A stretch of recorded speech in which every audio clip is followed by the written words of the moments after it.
So if you're not already in the know, instead of going directly into a Season 2 for Chainsaw Man, Studio Mappa has decided to adapt the subsequent next arc after the end of Season 1, the Resi arc, into a movie.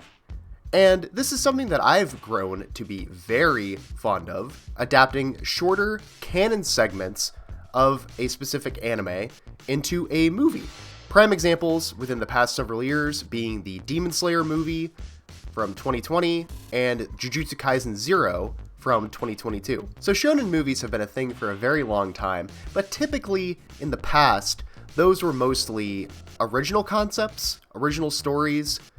You know, there are a ton of Dragon Ball movies, a ton of Naruto movies, to varying degrees of quality. I think this current trend is a fantastic idea because, especially designating anime into seasons of a show, there are certain arcs that are just like a little too small to fit well into the pacing of a particular season. So what better way than to adapt that into a 90-minute, 2-hour-long movie? Now, I had been seeing rumors about a potential Chainsaw Man movie ever since the end of the first season.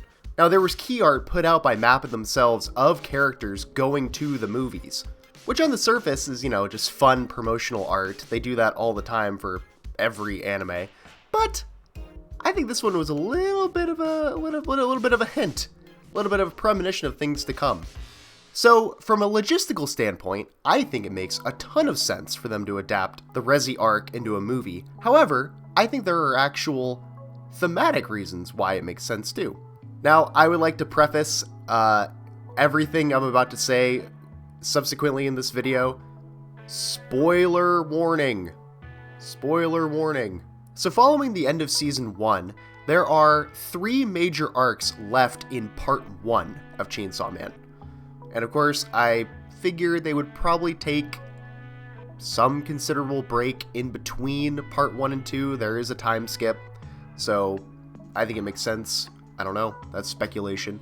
But as for Part 1, there are 3 major arcs, those being the Resi, or Bomb Devil arc, the International Assassins arc, and the final arc, the Control Devil arc. And of course, there are smaller chapters here and there in between, or a couple chapters that are kind of their own little personal story, but those are the 3 major arcs.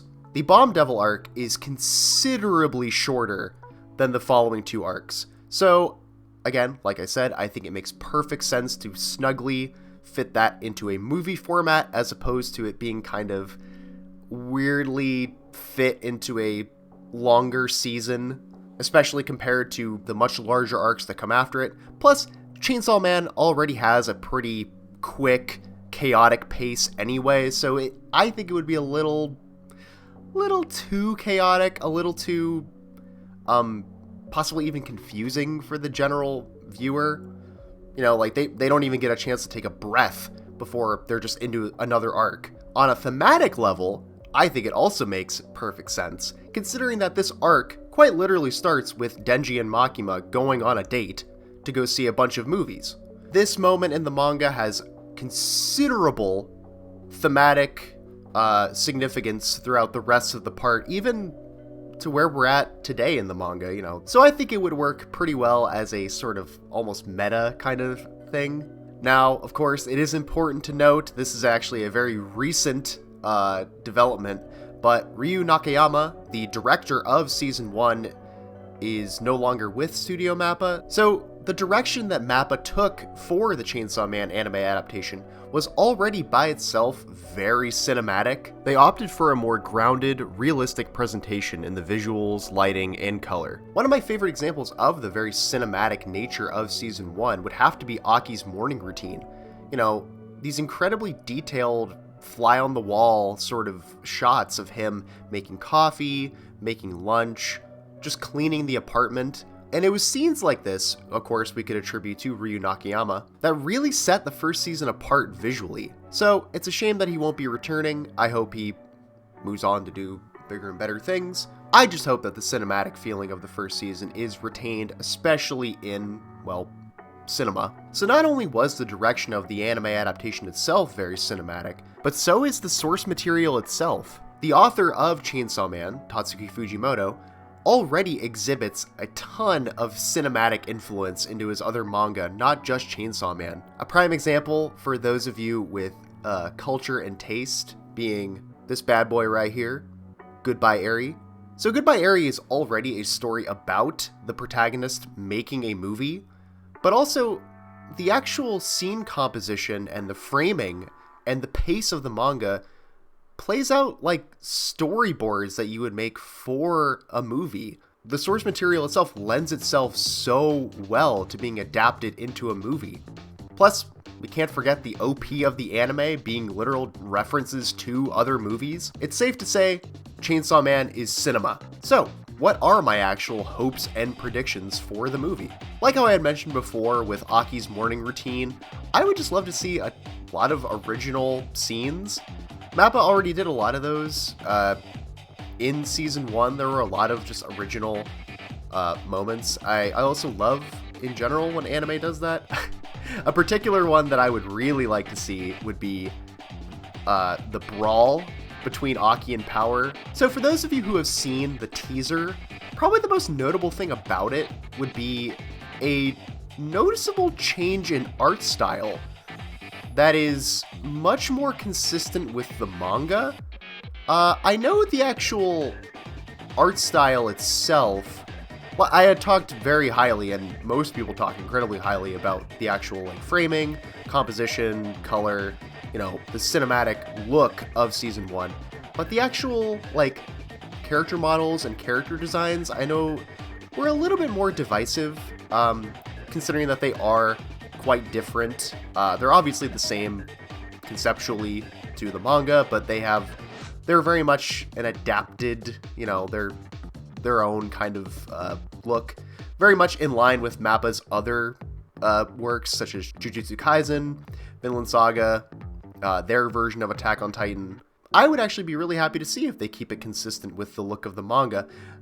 Part 1 of Chainsaw Man has this incredible, balance between looking, like a comic, with a somewhat kind of, sketchy style to it, but then simultaneously being able to flip over to incredibly gorgeous, detailed panels and spreads. Chainsaw Man is already really good at that in general, not just with the art, but thematically, being able to jump back and forth from emotionally compelling moments to chaotic craziness. And of course, that's what so many people love about it. Now, I have to preface a lot of what I'm going to say next with, of course, the current ongoing situation at the actual studio of Mappa. For those of you, if you're an anime fan, you're already aware that the working conditions for the animators at Mappa have been considerably bad over the last several months, even with walkouts and strikes during the ongoing release of the second season of Jujutsu Kaisen. Reports of episodes being finished literally hours before they have to come out. And I have to say, it is totally fine if this movie takes years to come out. I do not need it that badly. I would like for the animators to see their families. I want them to sleep. Human rights matter more than good anime. With that in mind, one of the larger complaints about Season 1 of the anime was the use of CG 3D animation for a lot of the devils and devil hybrids. CG in anime has become a pretty consistent thing in recent years, to varying degrees of quality. You get, honestly, here in Season 1 of Chainsaw Man, I think it's quite about as good as you can get. You can get that, or you can have Studio Wit's version of the Colossal Titan, which, for as gorgeous as their version of Attack on Titan was, the 3D animated Colossal Titan looks as though if there would have been a PlayStation 2 tie-in game for Attack on Titan, if Attack on Titan had come out in 2004. So, as far as CG goes, as long as they blend it properly, I know that was a big complaint about season 4 of Attack on Titan was just how kind of like unfinished the Titans looked, and that's kind of because they were unfinished. They look noticeably better in the Blu-ray versions and in the later season 4, part 2, final part, third final part. So the way that I have this next part written in my notes here, let chaos take the world. I wrote it like the one guy from Elden Ring who just yells that at you over and over again. But I mean it. May chaos take the world! The Resi Bomb Girl, Bomb Devil arc is a considerable uptick in insanity compared to the previous arcs. Chainsaw Man, of course, is known for its absolutely chaotic, nuts battles, but this is really where the chaos gets, well, frankly, chaotic. And I hope that that same energy is captured not just in the animation, but also in the music. Hopefully, Kensuke Oshio, who did the soundtrack for the first season, returns for the movie. I think he did a fantastic job with the soundtrack, creating, like I said before, a wonderful balance between emotional, somber moments and hectic, chaotic moments. And, you know, what better way to do that than through music? Also, from a audio design perspective, I would really like if they did something about the way that devil hybrids talk and sound. A complaint of mine was that their voices didn't change at all whenever they changed between being human form and hybrid form. Whenever I read the manga, and even to this day when I read the manga, I envision them almost having like a metallic or robotic sounding voice. Especially Denji, considering that he is quite literally a chainsaw. And while I am very excited for them to add, new additional scenes, I subsequently don't think that there should be any of the source material cut either. I think when you read the Bomb Devil arc from start to finish, it's about 10 chapters. It actually works really well as its own self-contained story. It has a very clear beginning, a very clear end, and an actual really good through line to it, with a certain someone becoming even more mysterious and raising even more questions. Spoiler alert! So this is the arc where, even though she's not in it very much, this truly is the moment in the story where the seeds of dissent against Makima are firmly planted in the ground. She's still very mysterious as to, what her abilities are, what she can do, but it becomes much, much more clear in this arc. She's sus.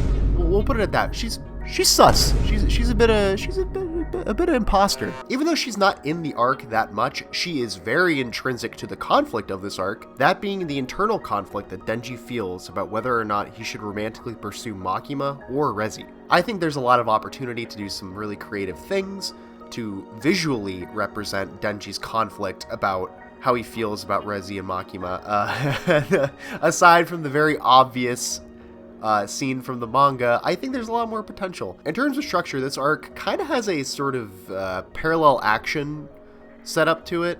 We have the main story and conflict with Denji and Rezi, but also we have the B-plot with Aki and Angel. Angel only appeared very briefly at the end of Season 1, but people who are only familiar with the anime are going to become very well acquainted with Angel in the subsequent arcs, as does Aki in this arc. And I would really love for there to be special attention paid to Aki and this incredibly important character relationship that he has, especially off of the heels of an incredibly traumatic loss of his at the end of Season 1, but also newfound companionship. Again, this arc, just as much as it is a turning point in character for Denji, it is also a major turning point in character for Aki as well.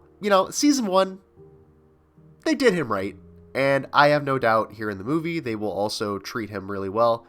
I'm just excited to see it. So, those are the things that I personally would love to see in the Chainsaw Man movie. I'm sure there are some things that I'm forgetting or that I don't have the ability to articulate. I would love to know what you guys think in the comment section down below. We're trying out something different here. You know, I thought it would be a lot of fun to try out doing a solo video, and I hope to do more. I think these are really fun. Plus, it gives a lot more opportunity for a more focused video about a particular topic. If you have any ideas for any kind of video you would like to see in the future, please let us know in the comments. We read them. And all I really have else to say is thank you for watching.